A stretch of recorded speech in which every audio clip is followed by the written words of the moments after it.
They threw Coca-Cola on the waitress for fun, laughing as she stood there dripping and humiliated. Just another nobody they could disrespect without consequences. What they didn't know, her husband was a mafia boss. And he'd just found out what they did to his wife. Sofia Martinez had been on her feet for 6 hours straight. The Riverside Grand Hotel's crystal ballroom sparkled under 1,000 lights as Manhattan's wealthiest clinked champagne glasses and laughed too loud. Sofia moved between tables like a ghost, refilling drinks, clearing plates, invisible to the people whose net worth could buy her apartment building 10 times over. She didn't mind being invisible. In fact, she preferred it. More champagne, table 7, her manager hissed, snapping his fingers.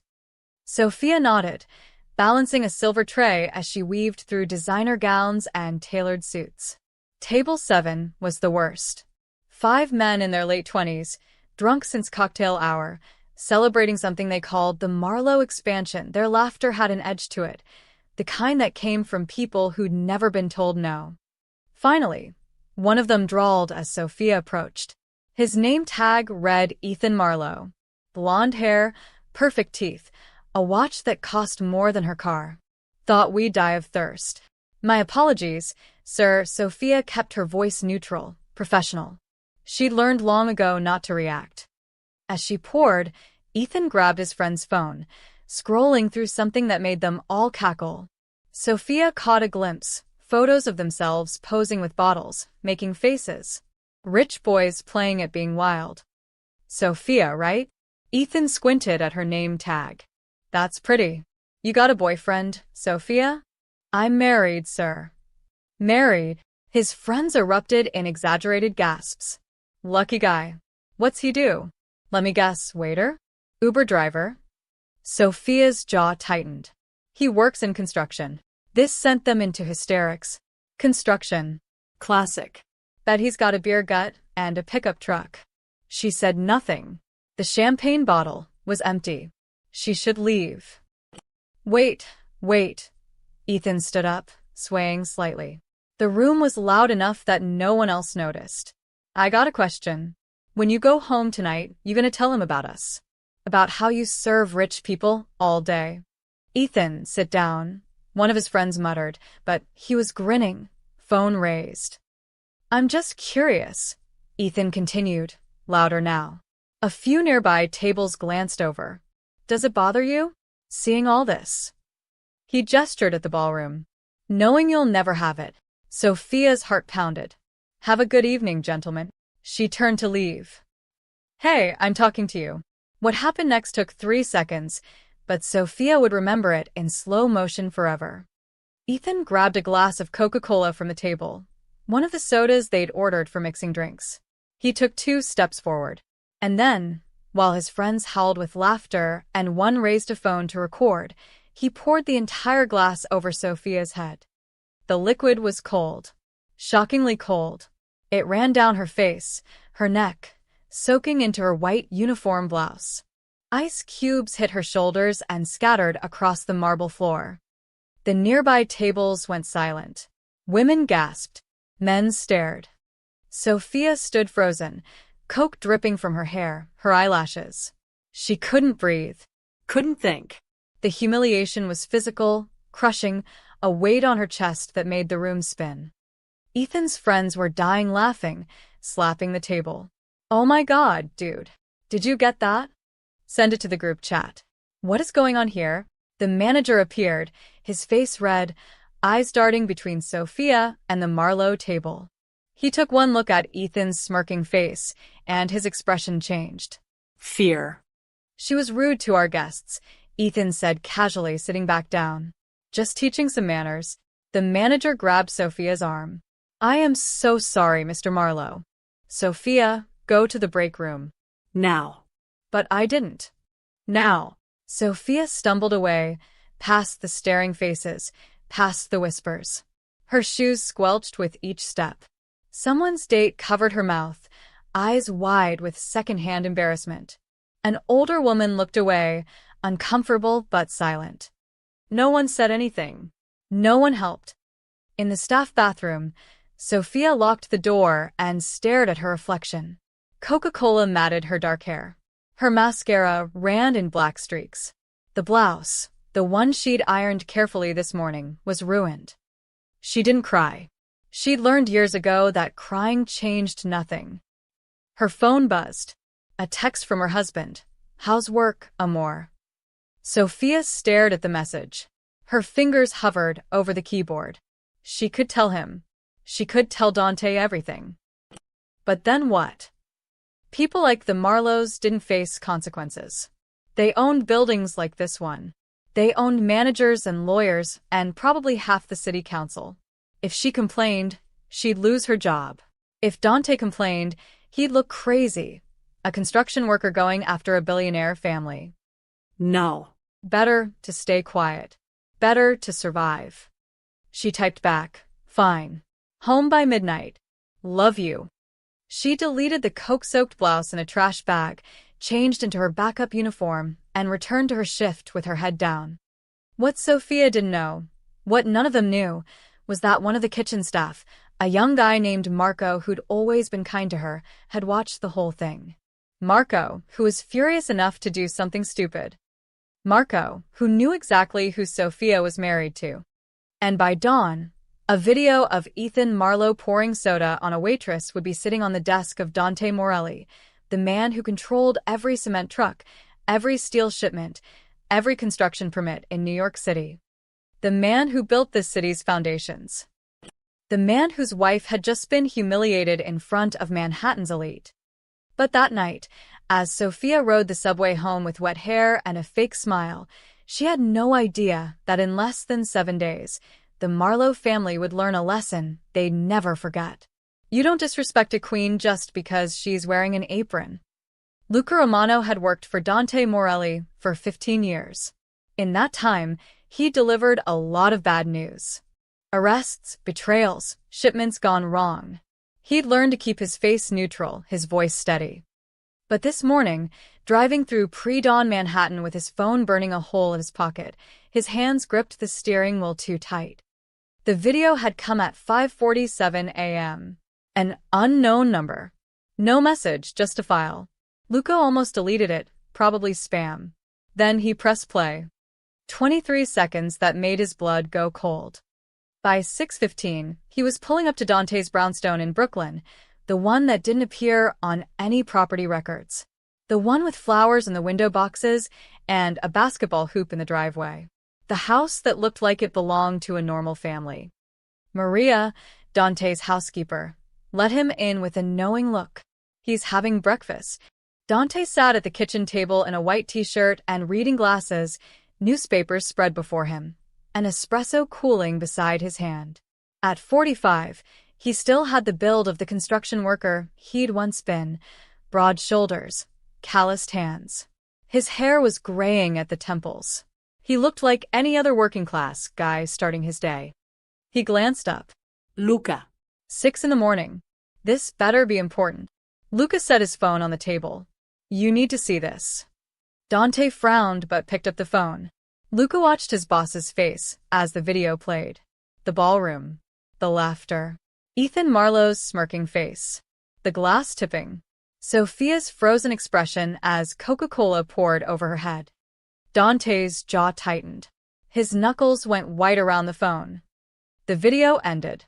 Silence filled the kitchen except for the tick of the wall clock. When? Dante's voice was quiet. Dangerous. Last night. Riverside Grand Hotel. Some charity gala. Luca paused. Kitchen worker sent it to me. Kid named Marco. He's clean, works with Sophia sometimes. Said he couldn't sleep after watching it happen. Dante played the video again. And again. His face showed nothing, but Luca knew that look. That stillness. It was the same expression Dante wore before he dismantled a rival crew in the 90s. The same face he had when someone crossed a line you didn't come back from. She didn't tell me. Dante set the phone down carefully. She came home, said work was fine.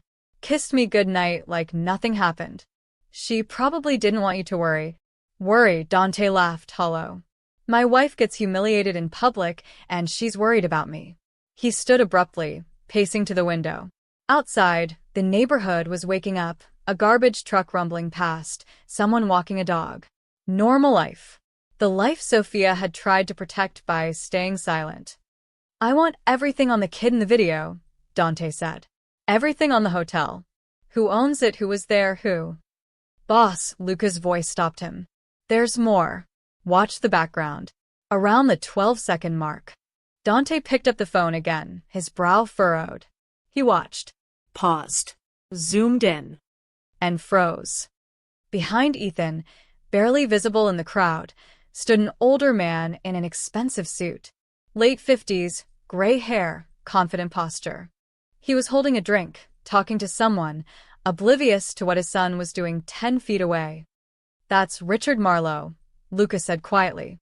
Dante's face went pale. No. Yeah. Richard Marlowe.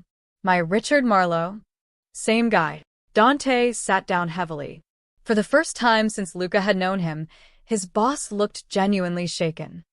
Richard Marlowe, the legitimate businessman Dante had been working with for 3 years through carefully constructed shell companies. The real estate developer who needed Dante's cement suppliers and union connections, but could never know who Dante really was. Their arrangement had been perfect, profitable, quiet, deniable. 3 shared construction projects worth $40 million. Contracts that looked clean on paper, but funneled cash through backdoor channels. Richard got buildings built on time and under budget. Dante got his money laundered through legitimate development deals. They'd met face-to-face only twice, always in neutral locations, always carefully. Richard thought Dante was just a well-connected contractor. Dante had intended to keep it that way. That's his son. Dante's voice was barely a whisper. Ethan Marlowe, 27, heir to the family business. Princeton education. Zero work ethic. Luca pulled up a photo on his own phone. Party boy. DUIs covered up. Harassment complaints settled quietly. Daddy's golden child. Dante stared at the frozen frame of Richard in the background. He was there. He saw it happen. Looks like it. And he did nothing. Luca said nothing. There was nothing to say. Dante stood again, his movements sharp now, controlled rage replacing shock. He walked to the coffee maker, poured a cup he didn't drink, set it down. Thinking. Calculating. Call everyone, he said finally. Meeting tonight. I want intel on every Marlowe project, every contract, every permit, every dollar they owe. I want to know where they bank, where they're vulnerable, who they're afraid of. Boss, if we move on them, the business arrangement is over. Dante's voice cut like steel. You don't get to humiliate my wife and then expect me to help build your empire. Luca nodded. What about Sophia? Does she know about any of this? She knows I work construction. She knows I do well. She doesn't know the rest. Dante's expression softened for just a moment. She thinks I'm a union foreman who got lucky. I want to keep it that way. That might be hard if... Dante's phone buzzed. Then Luca's. Then both phones lit up with news alerts. Marlowe Group issues statement after viral incident. Luca grabbed his phone, scrolling. Oh, you've got to be kidding me. The press release was already everywhere, pushed to major outlets at 7 a.m. sharp. Marlowe Group regrets the unfortunate incident at last night's charity gala. While we support all service industry workers, preliminary investigations suggest the employee in question behaved unprofessionally toward guests prior to the incident. We take workplace conduct seriously and trust the Riverside Grand Hotel will address this matter appropriately. The Marlowe family remains committed to. The rest was corporate nonsense. Dante read it twice. His face had gone cold again, that dangerous stillness returning. They're blaming her, he said softly. They're covering their asses, Luca corrected. Trying to control the narrative before it spreads. Before it spreads, Dante set his phone down with deliberate care. They think this goes away with a press release. They think I'll read this and let it go because of our business. They think I need them more than they need me. He looked up at Luca, and for the first time that morning, he smiled. It wasn't a nice smile. Call the meeting for tonight. And Luca? Find out everything about their current construction projects. I want to know which ones can't finish without us. All of them, boss. They all need us. Good. Dante picked up his coffee, finally taking a sip. Then let's see how they build an empire when the foundation crumbles. Outside, the sun rose over Brooklyn, painting the brownstone gold. Inside, a war had just been declared. The Marlowes just didn't know it yet. The meeting room was in a warehouse in Red Hook that officially stored restaurant equipment. Unofficially, it was where Dante held court when decisions needed to be made away from listening devices and prying eyes. By 8 p.m., 7 men sat around a metal table under fluorescent lights. These were Dante's captains, the men who ran his operations across the city. Construction supply, trucking, unions, waste management. The legitimate businesses that generated millions while quietly moving money from less legitimate sources. Tommy the Hammer Bergosi spoke first. He was old school, 60 years old with scarred knuckles and zero patience. We grabbed the kid. Tonight. Make an example. Agreed, said Victor Chen, who ran the cement contracts. You disrespect the boss's wife, you disappear. Simple. Murmurs of agreement rippled around the table. Lucas stood in the corner, arms crossed, silent.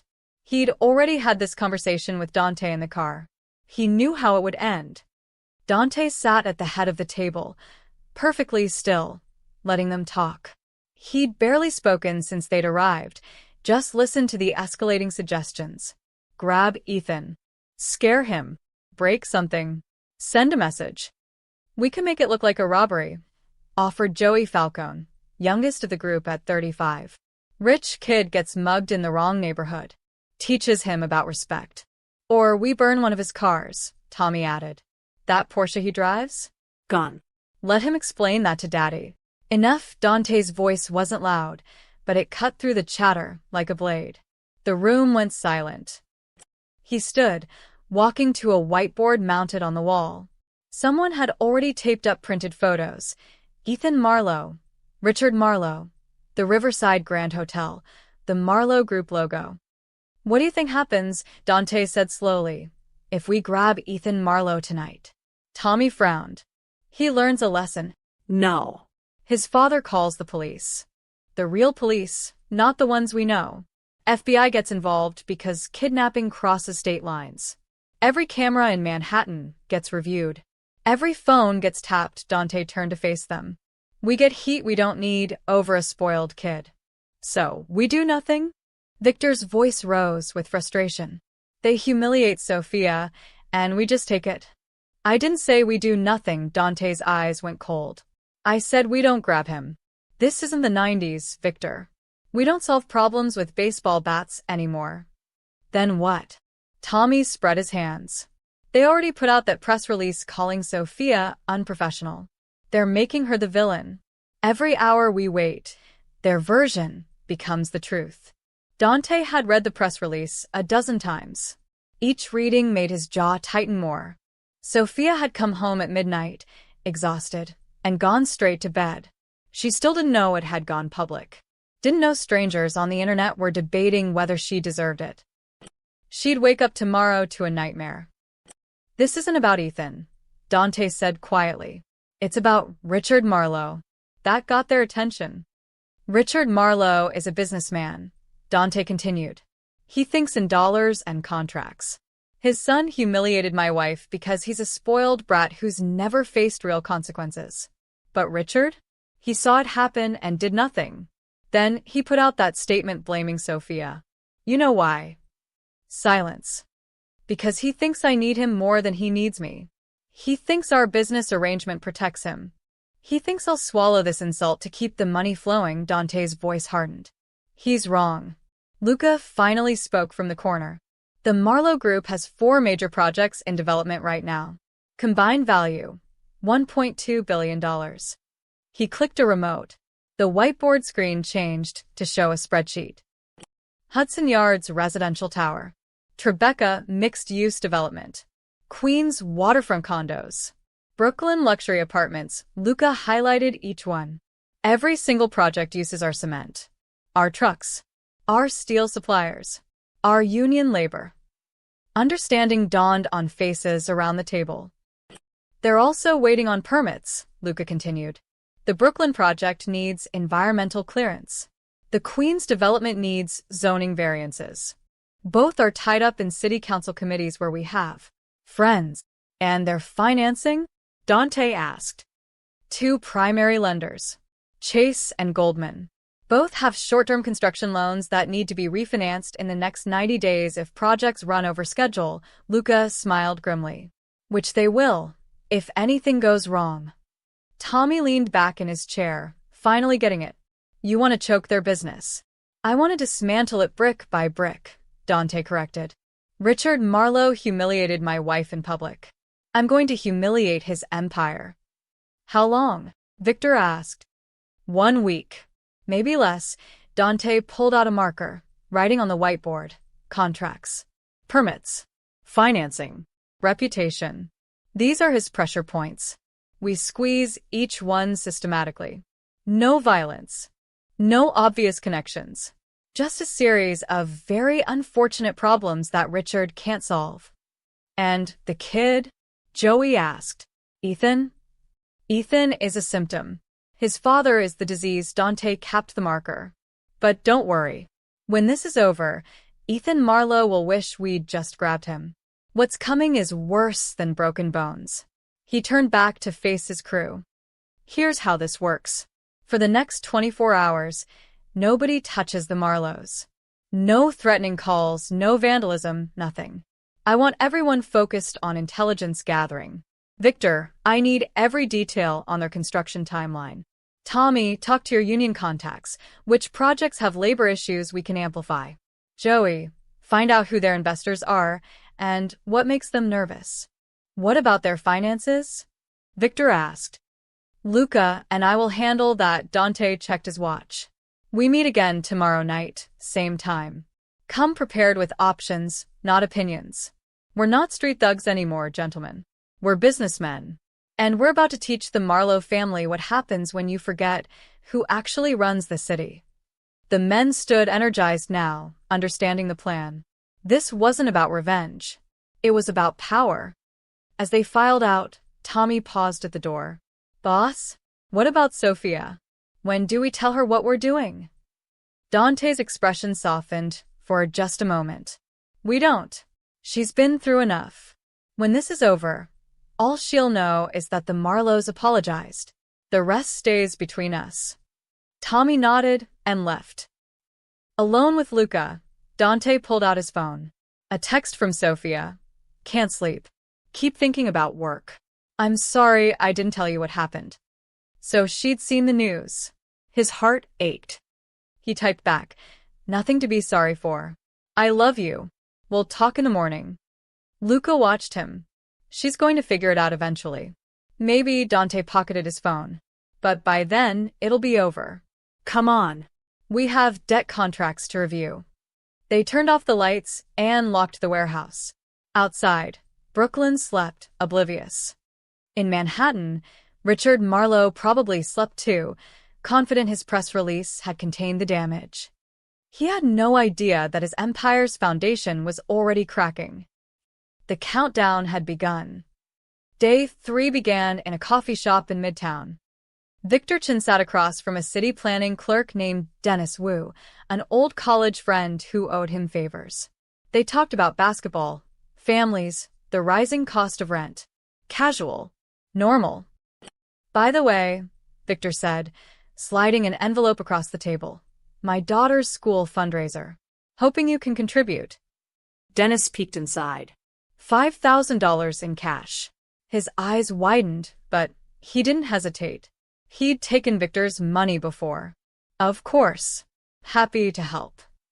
Appreciate it. Victor pulled out his phone, pretending to check messages. Random question.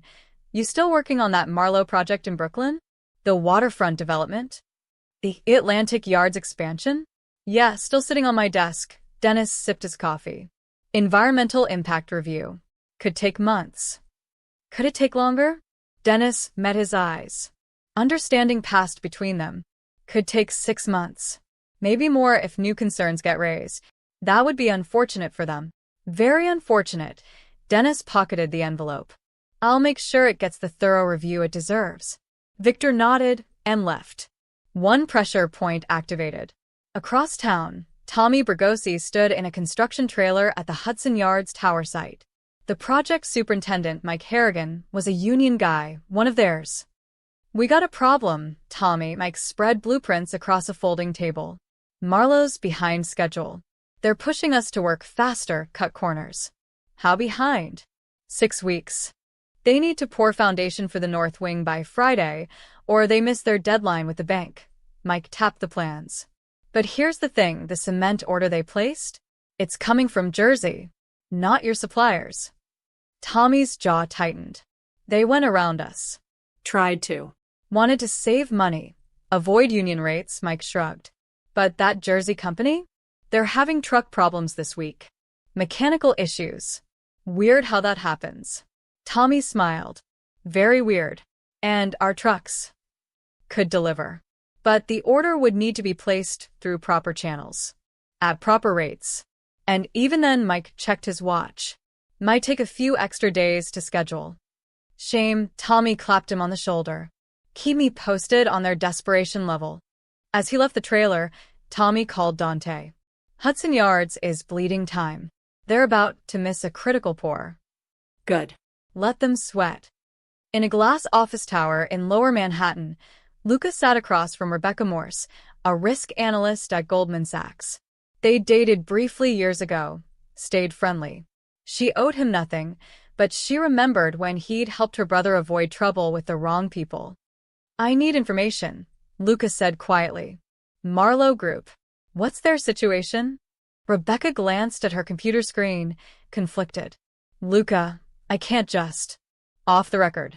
Old friend asking another old friend. She sighed, typed something. They're leveraged. Heavily. For major projects all financed with short-term construction loans. The terms require completion milestones every 90 days, or the interest rate jumps 2 points. How close are they to those milestones? Close enough that any delays would be catastrophic, she lowered her voice. Between you and me, Goldman is already nervous. Marlowe's last quarterly report showed cost overruns. If these projects stall, we might not refinance. Which means they'd need to find new lenders fast. And if they can't, they'd have to liquidate assets, sell properties, possibly declare bankruptcy on the development arm. Rebecca looked at him carefully. Why are you asking? Just curious about the market, Lucas stood. Thanks, Rebecca. Give my best to your brother. Outside, he texted Dante. Goldman is wobbly. One more shake, and they bolt. By evening, Dante's team reconvened in the Red Hook warehouse.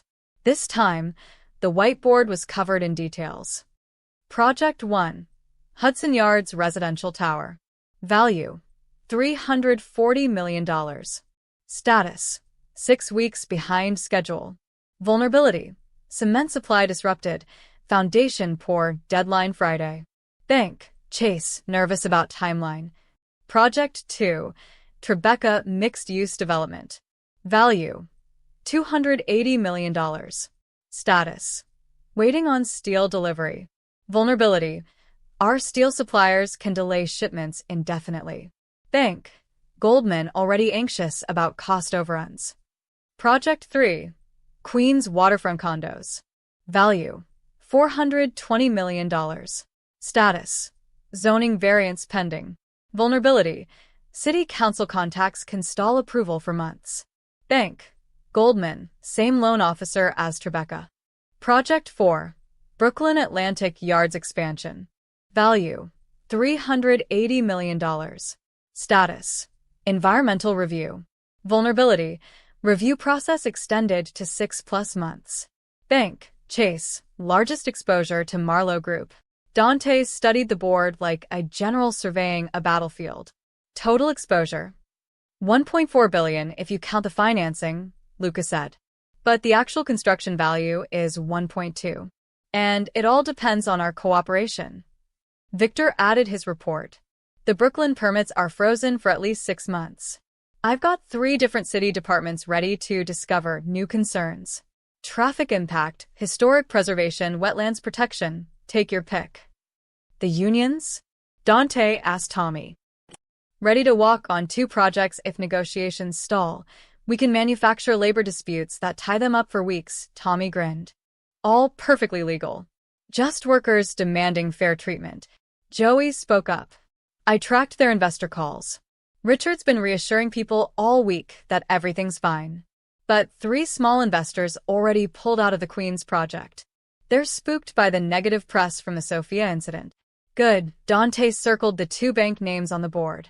Chase and Goldman. 2 lenders, for vulnerable projects. Luca, can we buy their debt? Working on it. I've got 3 shell companies ready to purchase distressed construction loans.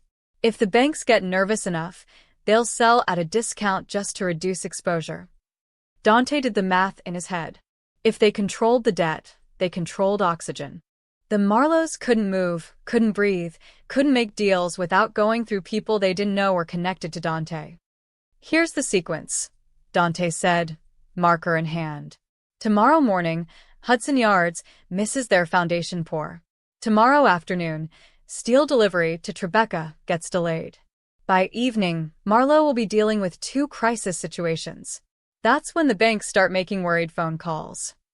And when they're panicking about timelines, Luca continued, that's when my shell companies approach the banks about buying distressed debt. We swoop in looking like saviors. Victor nodded appreciatively. They won't even know we're behind it. Exactly, Dante capped the marker. Richard Marlowe thinks this is about a spoiled kid pouring soda.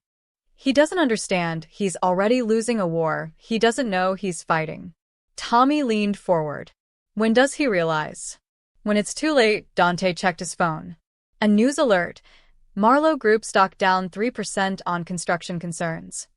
The market was already smelling blood. Gentlemen, we're not just mapping weak points anymore. We're activating them. Dante looked at each man. As of tomorrow morning, the Marlowe empire starts crumbling. Slowly enough that they don't panic. Fast enough that they can't stop it. What about Ethan? Joey asked. Kid's still posting on social media like nothing happened. Partying in the Hamptons this weekend. Dante's expression darkened. Let him party.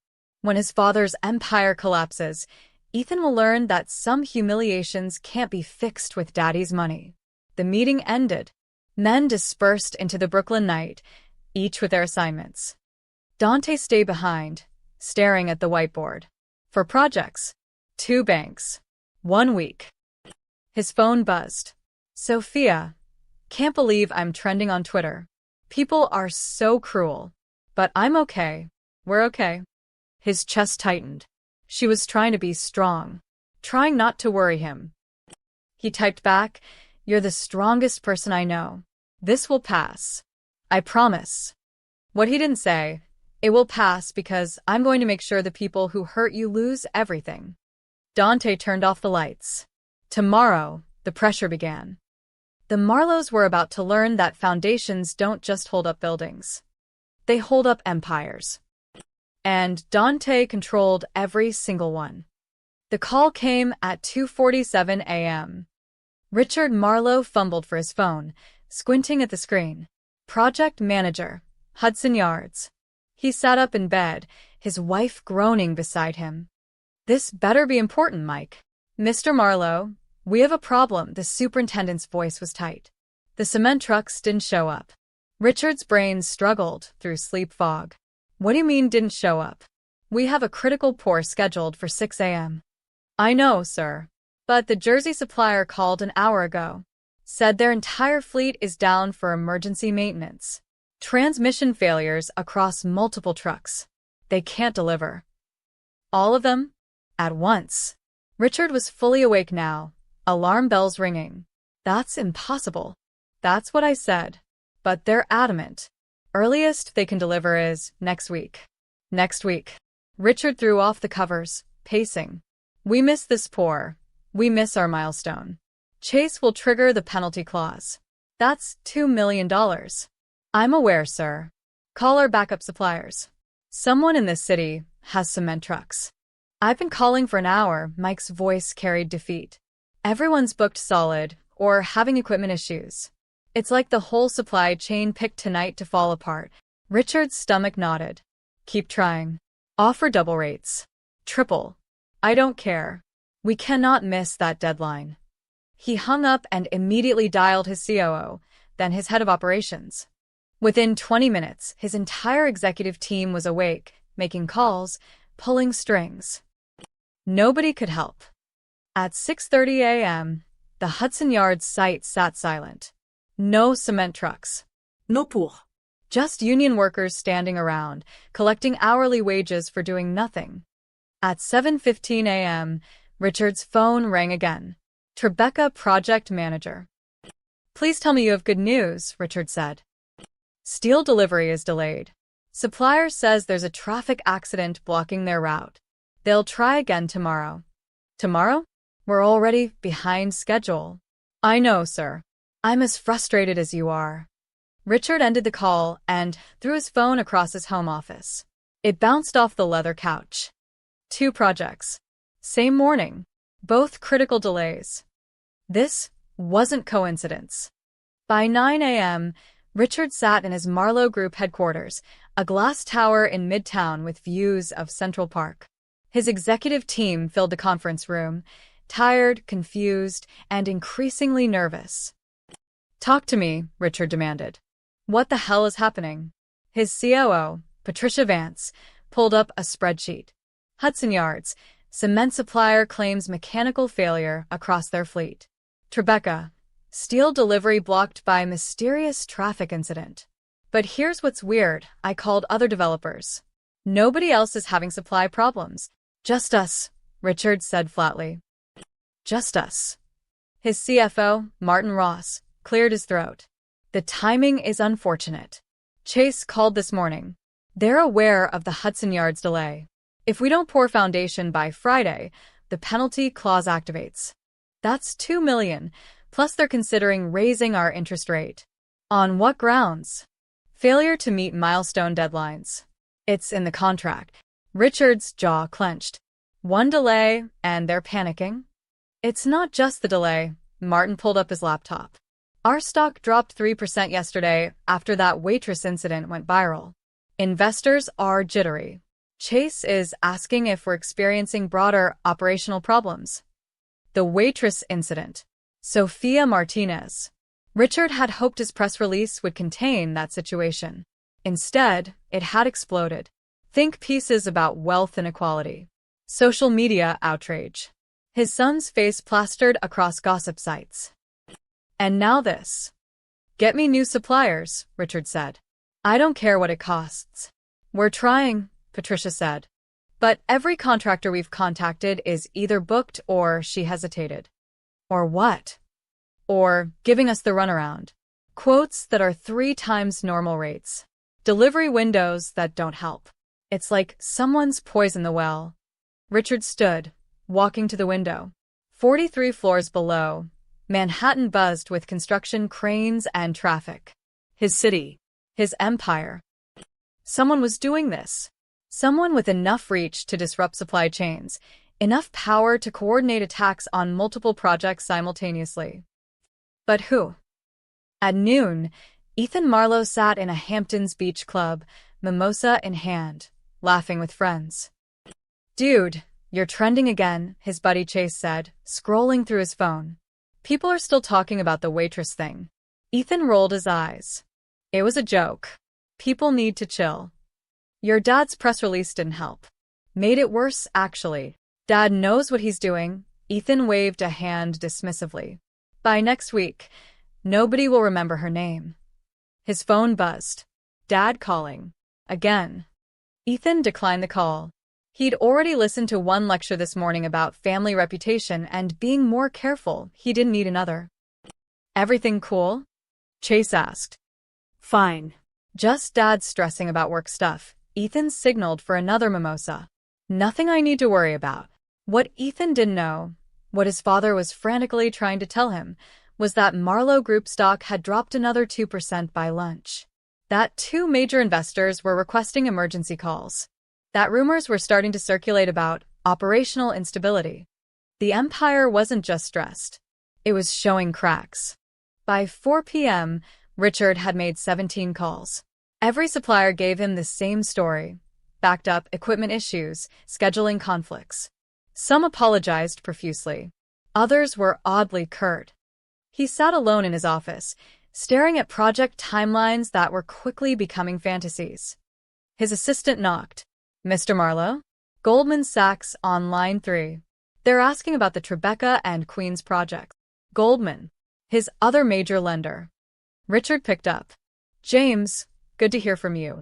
Richard James Rothman's voice was professional but cool. "I wanted to touch base about your projects. We're hearing some concerning reports about delays. Minor setbacks.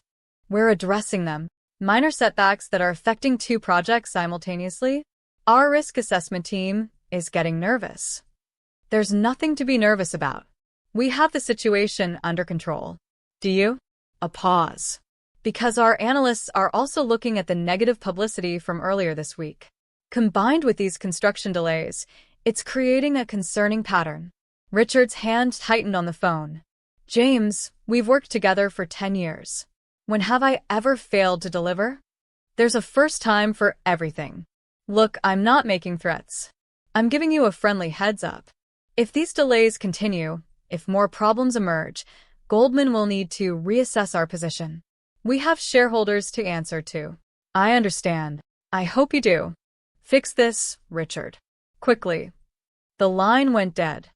Richard sat in silence, his reflection staring back from the dark computer screen. 2 banks circling. 2 projects stalled. Investors panicking. Stock dropping. 48 hours ago, everything had been fine. Now it felt like the ground was shifting beneath him. He thought about Sophia Martinez, the waitress, the video that wouldn't die. Could this be connected? Some kind of retaliation? No. Impossible. She was nobody. A restaurant worker. What could she possibly do to hurt him? He shook off the paranoia. This was just bad luck. Terrible timing. It would pass. Richard pulled up his contacts, started making more calls. There had to be someone who could deliver cement. Someone who owed him a favor. What he didn't realize, what he couldn't see, was that every call he made, every favor he tried to pull, every string he attempted to pull was connected to a web that all led back to one man. A man whose wife had been humiliated on camera while Richard stood by and did nothing. A man who was just getting started. In Brooklyn, Dante received updates throughout the day. Each one made him smile. Hudson Yards stalled. Tribeca stalled. Both banks circling. Stock down 5% total. He looked at Luca. Tomorrow, we tighten the noose. The war had begun. And Richard Marlowe was losing without even knowing he was fighting. Day 4 started with a phone call Richard never expected. "Mr. Marlowe, this is Diane Chen from the Department of Environmental Protection." The voice was polite, bureaucratic, deadly. "I'm calling about your Queens waterfront project." Richard's stomach dropped. "Another problem." "What about it?" "We've received concerns regarding potential wetland disturbance. We'll need to conduct an additional environmental impact assessment before we can approve your zoning variance. We already passed environmental review months ago.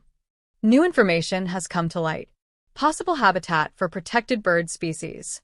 We take these matters very seriously." "How long will this take?" "Hard to say. Could be 60 to 90 days. Maybe longer if we find issues." 90 days. The Queens project was supposed to break ground in 3 weeks.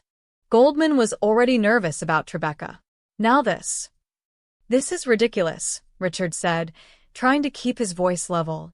"Who raised these concerns?" "Anonymous tip to our office. But we're obligated to investigate all credible reports." Diane's tone suggested the conversation was over. "You'll receive official notification by end of business today." She hung up. Richard stared at his phone. Anonymous tip. Just like the cement trucks mysteriously failing. Just like the steel deliveries getting delayed. Just like everything else falling apart this week. This wasn't coincidence. Someone was orchestrating this. By 10 a.m., the rumors started. It began on Urban Development Watch, a niche blog that covered New York real estate. A post titled, "Marlowe Group projects face multiple delays. what's really going on. The article was careful, avoiding direct accusations, but it asked uncomfortable questions. Sources close to several Marlowe Group construction sites report unusual delays this week. Cement suppliers, steel deliveries, and now permit issues. While each incident appears isolated, industry insiders are wondering if there's a deeper problem. Some point to the viral video of Ethan Marlowe's behavior at last week's charity gala as evidence of a company culture problem. Others suggest possible financial instability. By noon, the story had been picked up by 3 other real estate blogs. By 2 p.m., the New York Post real estate section ran a brief item: Marlowe Group faces construction headaches. By 4 p.m., Richard's investor line was ringing off the hook. Richard, what's going on? Marcus Chun, a Hong Kong investor with $30 million in the Tribeca project, didn't waste time with pleasantries. I'm reading about permit problems, supply chain issues. Should I be concerned? Absolutely not. Just some unfortunate timing. Unfortunate timing? Marcus's voice sharpened. I put serious money into this development based on your timeline. Now I'm hearing it could be delayed months. We're working through some temporary setbacks. The same week your son becomes a viral villain? The same week your stock drops 5%? Forgive me for seeing a pattern. Richard's jaw clenched. Marcus, I've never missed a deadline with you. Have I? There's always a first time. I want to call tomorrow with concrete answers. Not promises. Answers. The line went dead. 3 more calls followed. Different investors, same anxiety. Everyone wanted reassurance Richard couldn't provide because he didn't understand what was happening. Patricia Vance knocked on Richard's office door at 5 p.m., her face grim. More bad news? Richard asked. City Council postponed the vote on the Brooklyn Atlantic Yards variance. Said they need more time to review community feedback. Community feedback? We addressed all their concerns months ago. Apparently new concerns have emerged. Traffic studies. Historic preservation questions. A council member is calling for a full public hearing. Patricia sat down heavily. Richard, something's wrong. This isn't normal bureaucratic delay. It's coordinated. Richard had been thinking the same thing all day. Who has this kind of reach? Who can disrupt supply chains, influence city permits, and plant stories in real estate blogs simultaneously? Someone with serious power. Someone with connections across multiple industries. Patricia paused. Someone we pissed off. Richard's mind raced through possibilities. A competitor? A rival developer? But this felt personal, not just business. The waitress. Sophia Martinez. The woman from the video, Richard said slowly. Do we know anything about her? Patricia pulled up her tablet. Sophia Martinez. 32. Works at Riverside Grand Hotel. Been there 4 years. Lives in Brooklyn. Married, she scrolled. Husband is Dante Morelli. Listed occupation: construction contractor. Construction. Richard's blood went cold. What kind of contractor? His voice was barely a whisper. Patricia tapped more. Doesn't specify. But she stopped, her face going pale. Richard. Morelli. That name sounds familiar. From where? Your shell company contracts. The ones that source cement and steel at below market rates. Didn't we sign papers with the Morelli Construction Group 3 years ago? Richard's hands started shaking. He pulled up his private files, the ones his lawyer handled, the contracts he never looked at too closely because they saved him millions. There it was. Morelli Construction Group. Dante Morelli, principal. The man whose wife Ethan had humiliated was Richard's secret business partner. The man who controlled the supply chain that all 4 Marlowe projects depended on. Oh God, Richard whispered. Patricia stared at him. What? I need to make a call. Richard's voice was hollow. Get out, Richard. Now. She left, closing the door. Richard's fingers trembled as he scrolled through his contacts. There, the private number he'd used only twice before. The direct line to Dante Morelli's office. He pressed call. It rang once. Twice. 3 times. You've reached Morelli Construction. Leave a message. Voicemail. but Richard knew Dante had to be there, had to be watching this number. Dante, it's Richard Marlowe. I think we need to talk. About recent developments. Call me back. Please. He hung up and waited. 5 minutes. 10. 20. No call back. Richard tried again. Voicemail. And again. Voicemail. And again. The message was clear. Dante Morelli wasn't taking his calls. At 7 p.m., Richard sat alone in his office, the city lights twinkling below. His empire, built over 30 years, was shaking. Stock down 7% now. 2 banks getting nervous. Investors demanding answers. Project stalled. All because his idiot son poured soda on a waitress. No. All because Richard had stood there and watched it happen.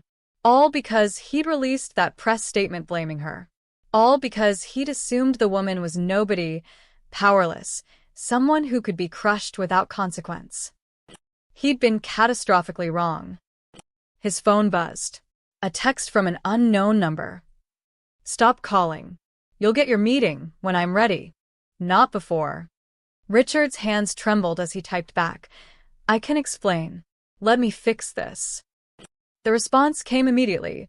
You can't fix humiliation with a phone call, Richard. You should know that by now.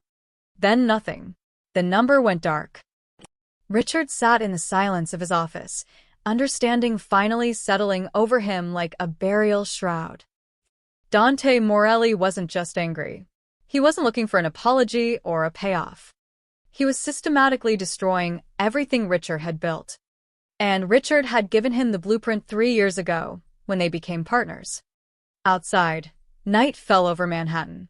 In the glass buildings and construction sites and city offices, the pieces of Dante's plan continued to fall into place. The noose was tightening, and Richard Marlowe had just realized his neck was in it. Richard's emergency board meeting began at 8 p.m. in the Marlowe Group's executive conference room. 12 people sat around polished mahogany, lawyers, executives, board members. All of them looked exhausted. We're being targeted, Richard said without preamble. Systematically. Deliberately. And I know by whom. He told them about Dante Morelli. About the shell companies. About Sophia Martinez. About the connection he'd been too blind to see. His head counsel, Gerald Strauss, went pale. You're saying our primary supplier is married to the woman in the video? I'm saying our primary supplier, I asked the woman's husband. And he's been cutting off our air supplies since Tuesday. Then we sue him, Patricia said. Breach of contract. Tortious interference. We bury him in litigation. Gerald held up a hand. Wait. Let me pull those contracts. He spent 5 minutes on his laptop, his expression growing darker. Finally, he looked up. We can't sue. What do you mean we can't sue? Richard's voice rose. He's deliberately sabotaging our projects. Technically, he isn't. Morelli Construction Group doesn't directly supply us. They supply the suppliers who supply us. The contracts are structured through intermediaries. Very carefully structured. Gerald's finger traced connections on his screen. If we sue, we'd have to explain these shell company arrangements in court. That means exposing financial structures we've used to avoid taxes and regulatory oversight for 3 years. Silence. How bad? Patricia asked quietly. Federal investigation bad. IRS audit bad. Possibly RICO charges bad. Gerald removed his glasses. These contracts were designed for plausible deniability. They work great when everyone's cooperating. But if we sue, we're essentially revealing our own illegal financial engineering. Richard felt the walls closing in. So, we just let him destroy us. I'm saying litigation isn't an option. At least not against Morelli directly, Gerald thought for a moment. What about City Hall? Can we pressure the permit offices to speed things up? Patricia shook her head. Already tried. Called in every favor. Everyone's suddenly unable to help. Either they're genuinely backlogged or someone's gotten to them first. Someone named Morelli, Richard muttered. Martin, the CFO, cleared his throat. There's another problem. Goldman called again this afternoon. They're conducting a routine review of our loan portfolio. Translation: they're looking for reasons to call our loans early or trigger penalty clauses. Can they do that? If we miss contracted milestones, yes. Hudson Yards missed its foundation deadline. Tribeca is 3 weeks behind. If the Queen's project gets delayed 60 days because of this environmental review, we'll miss that deadline too. Martin pulled up a spreadsheet. 3 missed milestones triggers a review clause. We need to refinance immediately or face default. How much are we talking about? $420 million. Due in 30 days if they invoke the clause. The number hung in the air like a bomb. We don't have that kind of liquidity, Patricia said. I know. Richard stood, pacing to the window. $420 million. They could maybe scrape together half by selling non-core assets. But the other half? We could bring in new investors, someone suggested. With our stock down 7% and construction delays making headlines? Martin shook his head. No major investor will touch us right now.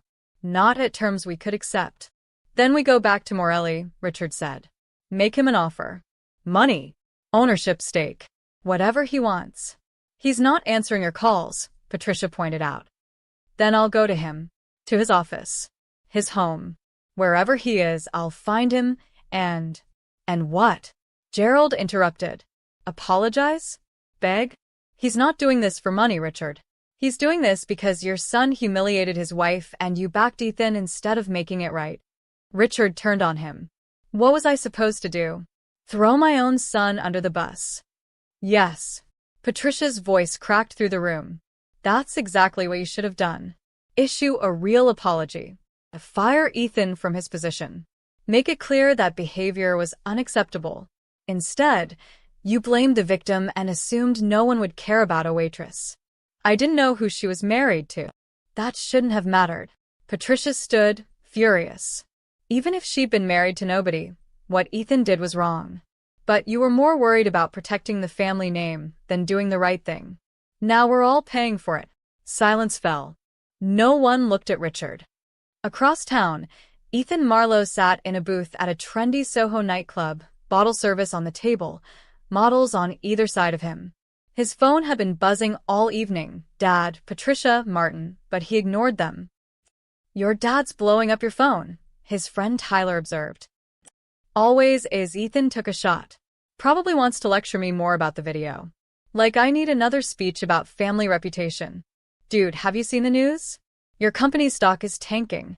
Stock goes up, stock goes down. Ethan waved dismissively. Dad always figures it out. That's what he does. What Ethan didn't see, what he was too drunk and too privileged to notice, was that his father was standing on the edge of a financial cliff. That 4 major construction projects were grinding to a halt. That banks were circling. That the family empire was experiencing the first real crisis in its history. All because Ethan had thought it would be funny to pour Coca-Cola on a waitress. Back in the conference room, Richard's phone buzzed. Another text from the unknown number. Your lawyers are probably telling you that you can't sue me. They're right. Your politicians are probably not returning calls. Also correct. You built your empire on my foundation, Richard. I can remove it brick by brick. The question is, how much do you want to lose before you're ready to talk? Richard stared at the message, his reflection ghostly in the phone screen. Gerald leaned over. Is that him? Richard nodded. What does he want? He wants me to suffer. To understand what it feels like to be powerless. Richard's voice was hollow. He wants me to beg. Then maybe you should, Patricia said quietly. Before there's nothing left to save. Richard looked around the table at the tired faces, the fear in their eyes. These people had families, mortgages, careers tied to Marlowe Group. If the company collapsed, they all went down. He thought about Ethan, drunk in some club, oblivious. He thought about Sophia Martinez, the woman he'd dismissed as nobody. He thought about the press release he'd authorized, the one that blamed her for being unprofessional. Patricia was right. He'd made the wrong choice at every turn. And now the bill was coming due. Set up a meeting, Richard said finally. With Morelli. Whatever it takes. Tell him I'm ready to talk. He's not answering. Then send a message through his office. Tell him Richard paused, the words bitter on his tongue. Tell him Richard Marlowe is ready to apologize. Properly this time. Gerald nodded and left to make the call. Richard sat down heavily, suddenly feeling every one of his 58 years. In 4 days, his empire had gone from thriving to life support. And the man holding the plug was someone he'd never even considered a threat. His phone buzzed one more time. Tomorrow. 10 Uhr morgens. Come alone. Address to follow. Richard closed his eyes. The war was over. Now came the surrender. Day 5. 6:47 Uhr morgens. Luca sat in a diner in Queens across from 3 men in suits. They looked like what they were, investment bankers eager to offload risk before anyone asked questions. Let me get this straight, said Michael Chun from Chase. You want to buy Marlowe Group's construction debt? Now? When everyone knows they're having problems? That's exactly when we buy, Luca said calmly. My clients specialize in distressed assets. We see opportunity where others see risk. Your clients being? Sentinel Capital Partners. Private equity. Very quiet, very well-funded, Luca slid paperwork across the table. All legitimate, all traceable to a Cayman Islands shell company that existed only on paper. We're prepared to purchase the Hudson Yards and Tribeca debt at 90 cents on the dollar. Today, Michael and his Goldman counterpart, Lisa Park, exchanged glances. The debt was worth $180 million total. At 90 cents, they'd take a small loss but eliminate exposure to a potentially catastrophic situation. Why so eager? Lisa asked suspiciously. Because in 3 months, when Marlowe stabilizes, that debt will be worth full value again. We're patient. We're also confident they'll recover, Lucas smiled. But we need an answer by noon. After that, the offer expires. It was a lie. Dante didn't think Marlowe would recover. But these bankers didn't need to know that. Michael checked his phone, probably messaging his boss. We'll need to review. No time for review. Noon deadline. Take it or keep riding the Marlowe sinking ship, Lucas stood. My number's on the card. Call me when you decide. He left them staring at the paperwork. By 9:30 a.m., Luca had met with 2 more groups. Same pitch. Same tight deadline. Same barely concealed desperation from the bankers. By 10:15 a.m., his phone started ringing. Chase agreed first. 90 cents on the dollar for the Hudson Yards debt. $85 million changing hands by wire transfer before lunch. Goldman followed at 10:47. The Tribeca and partial Queens debt. Another $95 million. A smaller regional bank holding Brooklyn project financing called at 11:20. They were so eager to dump their exposure they accepted 85 cents on the dollar. $48 million. By noon, Dante's network of shell companies controlled $228 million in Marlowe Group debt, roughly 35% of their total outstanding construction financing. Luca called Dante from his car. It's done. We own them. Good. Now we wait. Richard's phone rang at 1:15 p.m. His banker at Chase, Robert Crawford, sounded uncomfortable. Richard, I wanted to give you a heads up about something. What now? Richard's voice was flat. He'd barely slept. We sold your Hudson Yards debt this morning to a private equity firm called Sentinel Capital Partners. Richard sat up straight. You what? It's standard practice. Banks regularly sell construction debt to manage portfolio risk. I wanted you to know because technically your primary lender has changed. Who are these people? Sentinel Capital? They're a private firm. Offshore registration. They specialize in distressed assets. We're not distressed. Richard, Robert's pause said everything. Your stock is down 9%. 3 projects are stalled. The press is asking questions. From our perspective, selling that debt was prudent risk management. How much of our debt did you sell? Just the Hudson Yards project. $85 million. Richard's hands went cold. Who else is selling? I can't speak for other banks. Robert. Who else? You should probably call Goldman. Richard hung up and immediately dialed Lisa Park at Goldman Sachs. We were going to call you, Lisa said, defensive. Market conditions made it necessary. How much? The Tribeca debt and part of the Queen's financing. $95 million total. Richard, this doesn't change anything operationally. You still make the same payments, same terms. To whom? To this Sentinel Capital? And a few other entities. Look, this is completely normal. Banks sell debt all the time. Not all, at once they don't. Not when a developer is in the middle of multiple projects. Richard was shouting now.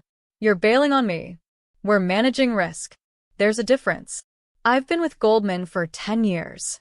And we hope for 10 more. But recent developments made this necessary. I'm sorry, Richard. She didn't sound sorry. She sounded relieved. Your new lenders will contact you about payment processing. The line went dead. Richard sat in his office, his hands shaking. In one morning, 2 major banks had sold his debt to mysterious entities. That never happened. Unless someone was buying it. Someone who wanted leverage. His phone buzzed. Martin, his CFO, calling. Tell me you heard, Richard said. I heard. It's worse than you think. Regional Trust Bank also sold our Brooklyn debt. That's 3 banks, Richard. $228 million in debt changing hands in one morning. To who? Different entities. Sentinel Capital Partners. Hudson Investment Group. Riverside Holdings. All private equity, all offshore. I'm trying to research them now, but... Martin's voice cracked. Richard, I can't find anything. No track records, no public filings, no history. It's like they didn't exist until this week. Richard's blood turned to ice. They're shell companies. That's my guess. All controlled by the same person. Probably. Morelli, Richard said the name like a curse. Almost certainly. Richard stood, walked to his window. Below, construction cranes dotted the skyline, his projects, his legacy. Except they weren't really his anymore. Not if Dante Morelli controlled the debt. What can he do with that debt?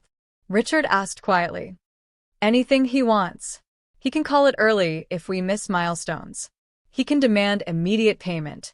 He can force us into bankruptcy and pick up our assets in liquidation. Martin paused. Richard, in 48 hours, he went from supplier to creditor. He doesn't just control our supply chain. He controls our financing. We can't move without his permission. The full scope of Dante's strategy hit Richard like a physical blow. This wasn't just about revenge. It was a hostile takeover executed with surgical precision. Disrupt the projects. Tank the stock. Panic the banks. Buy the debt cheap. Control the empire. How do we fight this? Richard asked. We don't. We can't. Not without destroying ourselves in the process. Martin's voice was hollow. He's already won, Richard. The question now is what terms he'll offer. Richard's phone buzzed again. The unknown number. Check your bank accounts. Notice anything different? That's what powerless feels like. See you tomorrow at 10 a.m. Address: 847 With Avenue, Brooklyn. Come alone. Bring your son. Bring your son. So this wasn't just about Richard. Ethan would have to face the consequences too. Richard forwarded the message to Ethan with 3 words. Be there. No excuses. Then he collapsed into his chair and stared at the ceiling. In 4 days, Dante Morelli had done what Richard thought impossible.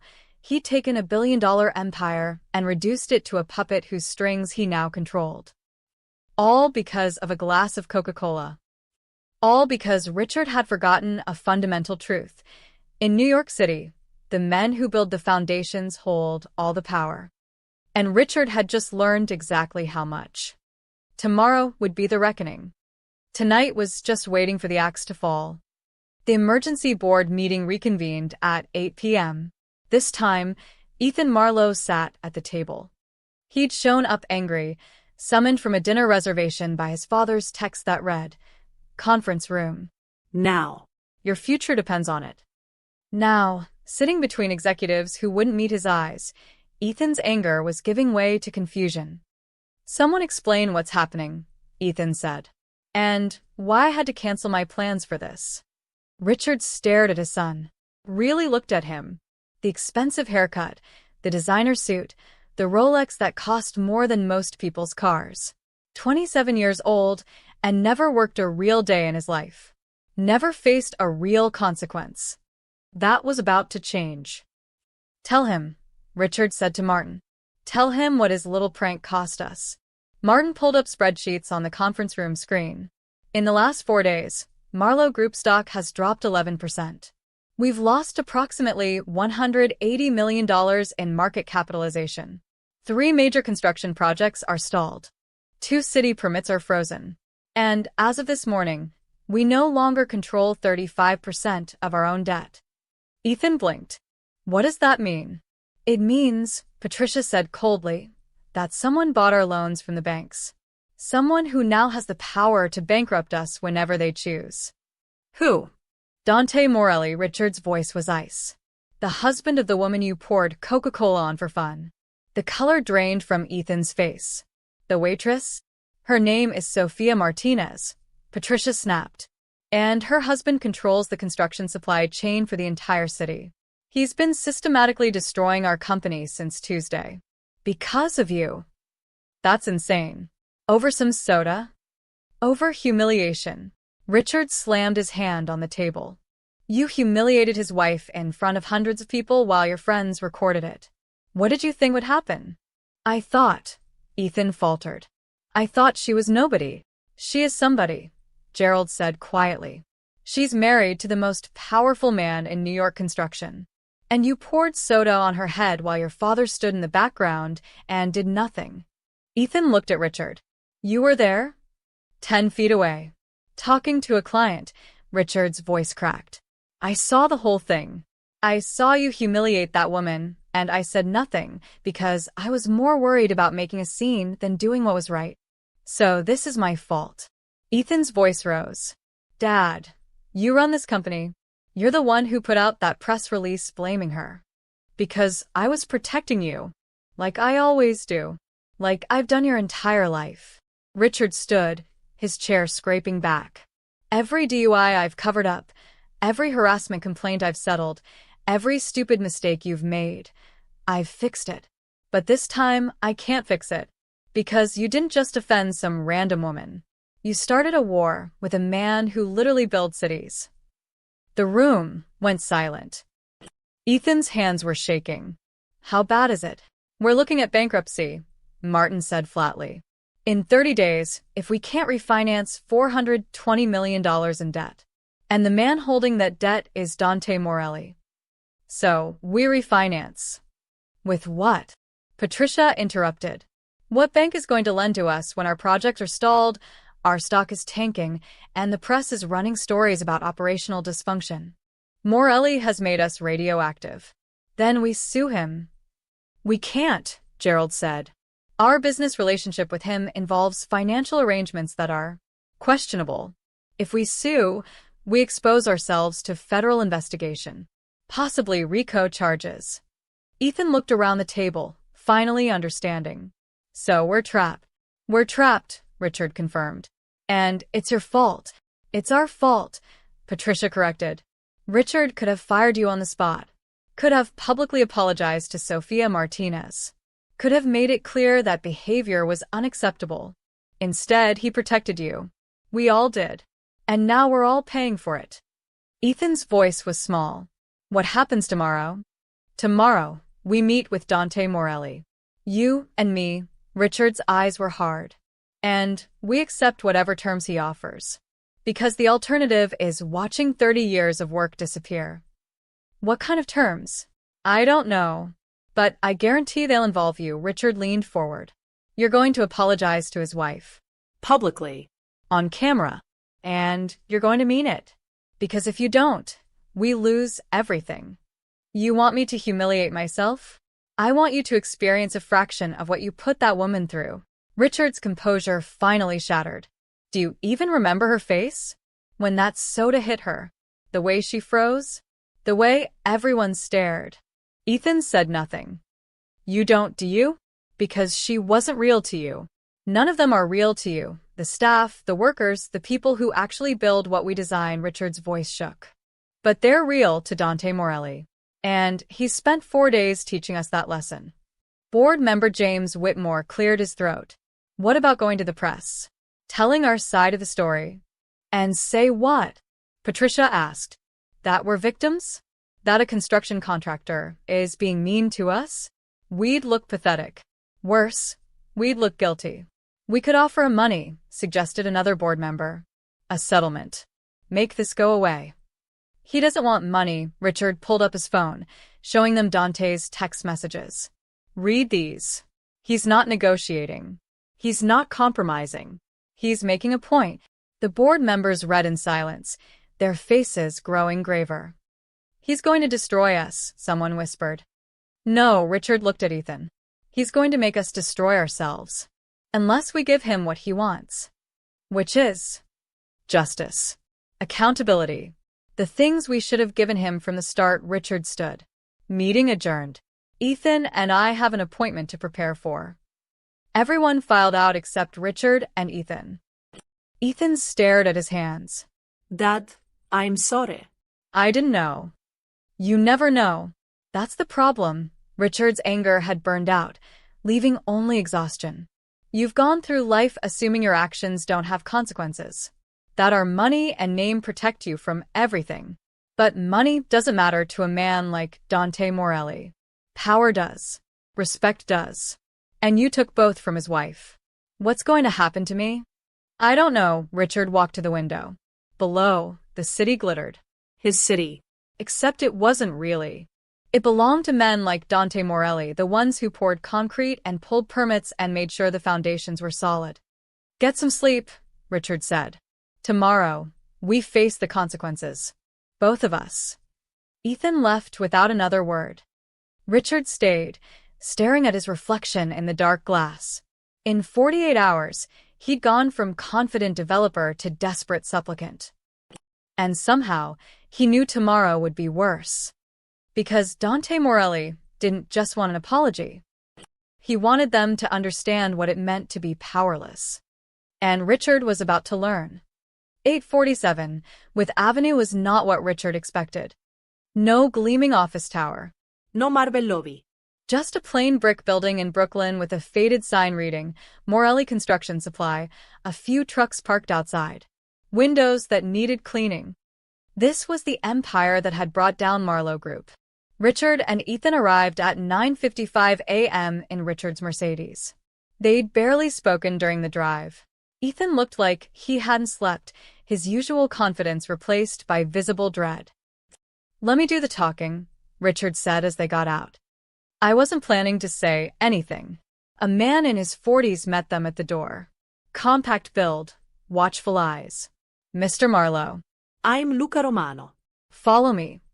They walked through a warehouse filled with construction equipment, then up a metal staircase to a second-floor office. Plain walls, metal desk, filing cabinets. A single window overlooking the loading dock. And sitting behind the desk, in jeans and a work shirt, was Dante Morelli. He looked nothing like Richard expected. No expensive suit. No intimidating presence. Just a man who could have been any construction foreman in the city. Except for his eyes, dark, intelligent, and utterly calm. Sit, Dante said. Richard and Ethan sat in the 2 chairs facing the desk. Luca stood by the door, arms crossed. Dante studied them for a long moment, saying nothing. The silence stretched uncomfortably. Thank you for meeting with us, Richard began. I think there's been a misunderstanding. No misunderstanding, Dante's voice was quiet, precise. Your son poured Coca-Cola on my wife's head. You watched it happen and said nothing. Then you released a press statement blaming her. I understand perfectly. That statement was a mistake. We were trying to control. You were trying to make it her fault. Make it go away. Like she didn't matter. Dante leaned forward slightly. Do you know what Sophia did that night after your son humiliated her? She came home and told me work was fine. She lied to protect me. To protect you, really, because she was afraid of what might happen if I knew. Richard said nothing. She's worked at that hotel for 4 years. Never missed a shift. Never complained. She's proud of what she does. Dante's voice remained even. And your son treated her like garbage for entertainment. Ethan found his voice. I was drunk. I wasn't thinking. You're always drunk. You're always not thinking. Dante's eyes shifted to Ethan. I know about the DUIs. The harassment complaints. The settlements. You've gone through life believing your money makes you untouchable. Today, you learn different. Mr. Morelli, Richard interjected. We want to make this right. Whatever you need, compensation, a public apology. I don't need anything from you. Dante stood, walking to the window. In 4 days, I've taken your empire to the edge of collapse. Your stock is down 11%. Your projects are stalled. Your banks sold your debt to me. Right now, I own 35% of your financial oxygen. He turned back to face them. I could keep going. Call your loans early. Trigger default clauses. Watch you declare bankruptcy. Then buy your assets in liquidation for pennies on the dollar. Dante's expression didn't change. But that's not what I want.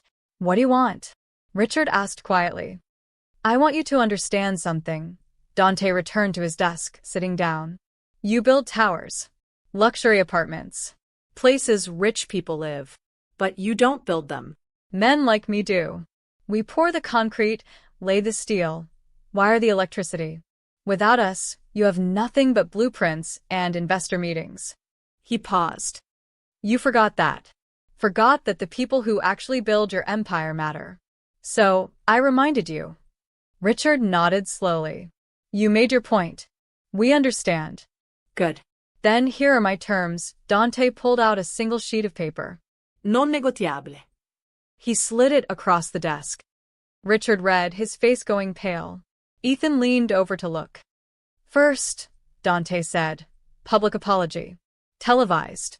Both of you, to Sophia, acknowledging what happened and taking full responsibility. No qualifiers. No excuses. Your PR team will coordinate with mine. Agreed, Richard said immediately. Second, $50 million donated to the Hospitality Workers Relief Fund, a charity that supports restaurant workers dealing with abuse and harassment. The donation happens before the press conference. Richard's jaw tightened, but he nodded. Done. Third, 15% ownership stake in your Hudson Yards tower, transferred to one of my investment entities. Non-voting shares, but I want a piece of what I helped you build. That's worth, Ethan started. $80 million, Dante finished. I know. Consider it payment for the empire I let you keep. Richard closed his eyes. $80 million plus $50 million in charity. $130 million total. But the alternative was losing everything. Acceptable, Richard said hoarsely. Fourth, Dante's eyes locked on Ethan. You disappear. No more public events. No more parties that end up on social media. No more representing Marlowe Group at functions. You become invisible. For how long? Ethan asked. Until I say otherwise. Could be a year. Could be 5. You'll work in the company, but behind the scenes. No press. No spotlight. No more chances to embarrass your family. Ethan's face flushed red. You can't. I can. And I am. Dante's voice never rose. You wanted to humiliate someone for fun? Now you learn what real humiliation feels like. Being reduced to nothing. Being invisible. Ethan, Richard's voice was sharp. Agreed. Dad. Agree, or we lose everything. Ethan stared at the desk, his hands clenched into fists. Finally, barely audible. Fine. Dante pulled out 4 copies of a contract. These formalize everything. Sign them. Richard picked up a pen, his hand trembling slightly. He signed all 4 copies. Ethan followed, his signature angry and jagged. Dante signed last, then handed 2 copies back. The press conference is scheduled for tomorrow, noon. My office will send details. The donation needs to clear by tonight. It will, Richard promised. Dante stood. The meeting was over. One more thing, Dante said as they reached the door. Sophia doesn't know I did this. She doesn't know about our business relationship or what I'm capable of. She thinks I'm just a contractor who got lucky. I want to keep it that way. We won't say anything, Richard said. Good. Dante's expression softened slightly. She's a good person. Better than any of us in this room. What you did to her was unforgivable. But I'm giving you a chance to make it right publicly. Don't waste it. Richard nodded, unable to speak. They left, walking through the warehouse, climbing into the Mercedes, driving away from the plain brick building where their empire had been saved at the cost of their pride. $130 million, Ethan said finally. For spilling a drink. No, Richard's voice was hollow. For forgetting that other people matter. That actions have consequences. That money doesn't protect you from everything. They drove back to Manhattan in silence. Behind them, in his office, Dante made a phone call. It's done, he told Luca. Press conference tomorrow. After that, we release the supply chains. Let their projects continue. The debt. We keep it. Insurance policy. They step out of line again, we crush them. Dante hung up and looked at Sophia's picture on his desk. Tomorrow, she'd see justice. Public, televised justice. And she'd never know the war he'd fought to get it. The Marlowe Group press conference was scheduled for noon at their Manhattan headquarters. By 11:30, the lobby was packed with reporters. This wasn't normal. Press conferences about corporate apologies didn't draw CNN, MSNBC, and every major newspaper in the city. But the Sophia Martinez story had touched a nerve. Wealth inequality, workplace abuse, viral justice. Everyone wanted to see how this ended. Sophia sat in her apartment in Brooklyn, watching the live stream on her laptop. Dante had called that morning. Watch the news at noon, he'd said. Trust me. She'd been confused but curious. Now, seeing the Marlowe Group logo on screen, her stomach knotted. The press room filled. Cameras clicked. Reporters murmured. Then Richard and Ethan Marlowe walked in. They looked nothing like the confident billionaires from the gala photos. Richard's face was drawn, gray. Ethan's usual smirk was gone, replaced by obvious discomfort. They took seats at a table with microphones, no PR team flanking them, no lawyers whispering advice. Just two men, alone, facing consequences. Richard cleared his throat. Thank you for coming. We called this press conference to address an incident that occurred last week at a charity gala. He paused, collecting himself.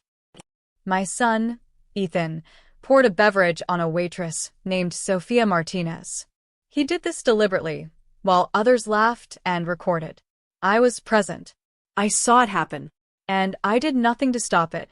The room was silent except for camera shutters. Following the incident, our company released a statement suggesting Ms. Martinez had behaved unprofessionally. That statement was false. Ms. Martinez did nothing wrong. She was simply doing her job when my son decided to humiliate her for entertainment. Richard's voice cracked slightly. What my son did was deplorable.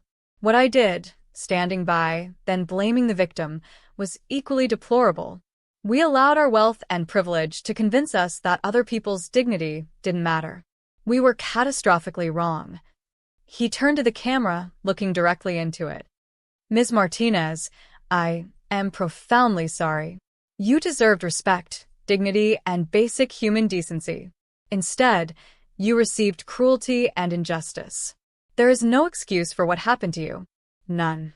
Ethan shifted uncomfortably. Richard nodded at him. Ethan leaned toward his microphone. For a moment, Sophia thought he might refuse to speak. Then, quietly, I was drunk. But that's not an excuse. I humiliated you because I thought it was funny. Because I've gone through life treating people as entertainment. As things that don't matter. His voice was tight, fighting emotion. What I did to you is wrong. Completely wrong. And I'm sorry. I know that doesn't fix anything. But I'm sorry. A reporter raised her hand. Are you apologizing because you want to, or because your company is facing financial difficulties? Richard didn't hesitate. Both. Our company has suffered consequences for our behavior, As it should. Those consequences forced us to confront what we'd done. To see Ms. Martinez as a real person, not collateral damage in our privileged lives. What consequences specifically? Construction delays. Investor concerns. Stock decline. The market responded to our moral failure with economic consequences. That's appropriate. Another reporter. What about the financial arrangements? Some sources suggest you've lost significant assets. We're making a $50 million donation to the Hospitality Workers Relief Fund, which supports service industry workers facing abuse. Additionally, we're transferring ownership stakes in one of our properties to charity. Richard's jaw tightened. These aren't punishments. They're attempts at restitution. Mr. Ethan Marlowe, a reporter called. Will you continue in your role at Marlowe Group? Ethan looked at his father, then back. I'll be working behind the scenes. No public role. No representing the company. I need to learn that visibility is a privilege, not a right. The humiliation on his face was obvious. Real. The press conference continued for 20 minutes. Question after question. Richard and Ethan answered all of them, never deflecting, never making excuses. When it ended, they left without the usual confident stride. They looked smaller, diminished. Sophia sat frozen, tears running down her face. They'd apologized. Really apologized. On camera. In front of the world. Her phone exploded with messages. Friends, coworkers, strangers who'd followed the story. The video was already going viral, not the original humiliation but this. Two powerful men brought to their knees by accountability. Did you see? Her coworker Maria texted. They actually did it. Sophia couldn't respond. She just watched the replay, over and over, hardly believing it. In a coffee shop, Dante watched on his phone, Luca beside him. It's already got 2 million views, Luca said. Trending #1 on Twitter. The reactions were swift and brutal. This is what actual accountability looks like. Billionaires finally facing real consequences. Never thought I'd see it. That wasn't PR. That was a public execution. Within an hour, the narrative shifted. This wasn't just an apology, it was a symbol. Proof that even the wealthy and powerful could be held responsible. By 3 p.m., the effects rippled through Dante's network. Cement trucks are rolling to Hudson Yards, Victor reported. Just got the green light. Steel delivery confirmed for Tribeca, Tommy added. City permits are suddenly moving forward, Joey said with a smile. Environmental review expedited. Zoning variance approved. It's like magic. It wasn't magic. It was Dante giving a silent signal that the war was over. The Marlowes had paid their debt. Construction could resume. By evening, Marlowe Group stock had stabilized. Up 2% by closing bell. Investors, seeing the public accountability and signs that projects were moving again, stopped panicking. Banks that had been nervous relaxed. Goldman quietly indicated they wouldn't call any loans early. Chase sent Richard a message congratulating him on handling the situation appropriately. The empire was breathing again. But everyone knew the truth. Dante Morelli held the strings. One wrong move, one slip back into arrogance, and he could pull them again. At 8 p.m., Dante came home to his brownstone in Brooklyn. Sophia was in the kitchen making dinner, the TV on in the background still replaying clips of the press conference. She turned when he entered, her eyes red from crying. Did you see? She asked. I saw. He pulled her into a hug. I can't believe they actually apologized. I thought nothing would happen. That people like them never face consequences. Everyone faces consequences eventually, Dante said quietly. Sometimes it just takes longer. Sophia pulled back, studying his face. You seem unsurprised. I'm glad you got justice. That's all. She searched his eyes, some instinct telling her there was more to this story. But she didn't push. Thank you, she said finally, for being here, for supporting me through this. Always, Amor. Always. They ate dinner together, watching the news coverage. Sophia smiled for the first time in a week, reading supportive messages from strangers who'd seen her fight and win. What she didn't know, what she would never know, was that her husband hadn't just supported her. He'd waged a silent war, dismantled an empire, bought their debt, controlled their fate, all without firing a shot. All because someone had forgotten that the woman serving drinks was someone's wife, someone's love, someone who mattered. Dante Morelli had reminded them, and the whole city had watched the lesson. Day 7. Night. The city had moved on to new scandals, new outrages. But in certain circles, boardrooms, construction sites, city offices, people still whispered about what had happened to the Marlowes. Dante sat in his living room, reading the Wall Street Journal. The headline, Marlowe Group Stabilizes After Tumultuous Week, Project's Resume. The article praised Richard's transparent accountability and noted that construction delays had mysteriously resolved themselves. Analysts called it a remarkable recovery. They had no idea what had really happened. Sophia came downstairs, fresh from a shower, wrapped in Dante's old college sweatshirt. She curled up beside him on the couch. "Still reading about it?" she asked. "Just checking the aftermath." She was quiet for a moment then. "Dante, can I ask you something?" "Always." "How did all this happen? The apology, the press conference, everything?" Her eyes searched his face. "It feels like more than just public pressure." Dante set down the newspaper. He'd known this conversation would come eventually. Sophia was too smart not to wonder. "What do you think happened?" he asked carefully. "I think," she chose her words slowly, "I think the Marlowes had some very unfortunate problems this week. Construction problems. Financial problems. Problems that made them realize they needed to make things right. That's one way to see it. And I think," she continued, "that my husband, who works in construction, might know more about those problems than he's telling me." Dante met her eyes. "Would you want to know?" "Really?" Sophia considered this. The past week, watching powerful men brought low, seeing justice done, it had felt like a miracle, like the universe finally balancing itself. But miracles didn't just happen. Someone made them happen. "You didn't just offend me," she said quietly. "You took down an empire, didn't you?" Dante smiled faintly. "No, amor." "I reminded them who builds their foundations. There's a difference. How much of it was you? Does it matter?" "I guess not." Sophia leaned her head on his shoulder. "I just want to know one thing. Are you safe? Did you do anything that could come back on us?" "Everything I did was legal. Complicated, but legal." Dante kissed the top of her head. "And it's over now. They learned their lesson. We move forward." Sophia nodded, accepting this. Some questions didn't need full answers. "I love you," she said. "Whatever you did or didn't do, thank you for having my back. Always." "That's not negotiable." They sat in comfortable silence, the TV playing low in the background. 3 weeks later, Ethan Marlowe's Instagram account went dark. No more nightclub photos. No more yacht parties. No more designer suits and champagne bottles. Friends texted. He didn't respond. Tabloids called his publicist. No comment.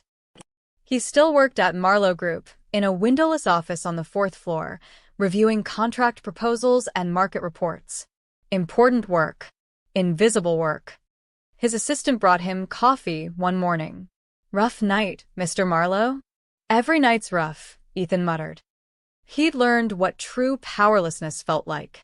Not having money taken away, his trust fund was intact. But having relevance taken away. Being nobody. Being invisible. Just like he'd made Sophia feel. The lesson was carved into his bones now.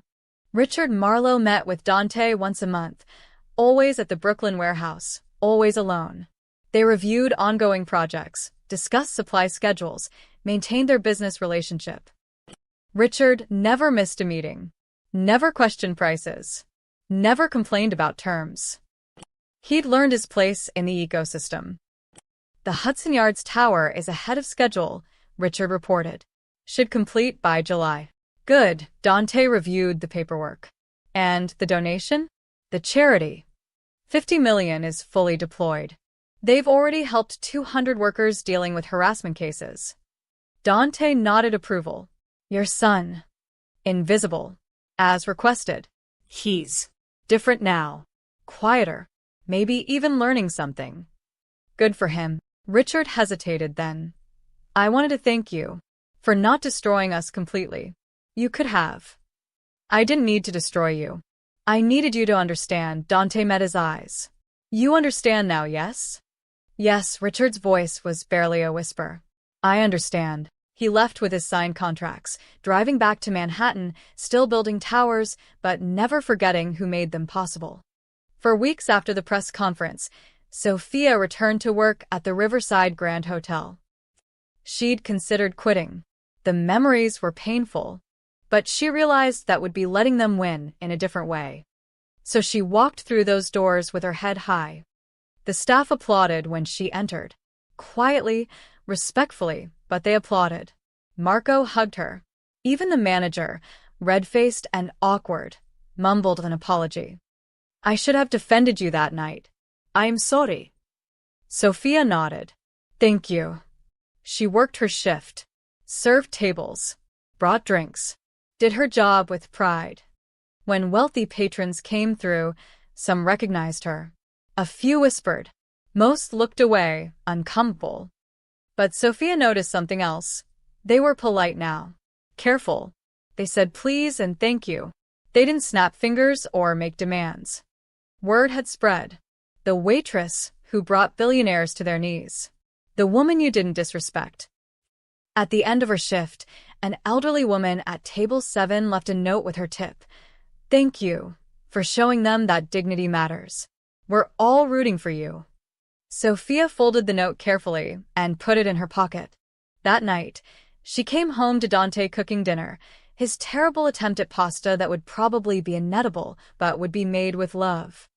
How was work? He asked. good. Really good. Actually, she kissed his cheek. People were nice, respectful, as they should be. I think I'm going to be okay, Sophia said. Better than okay.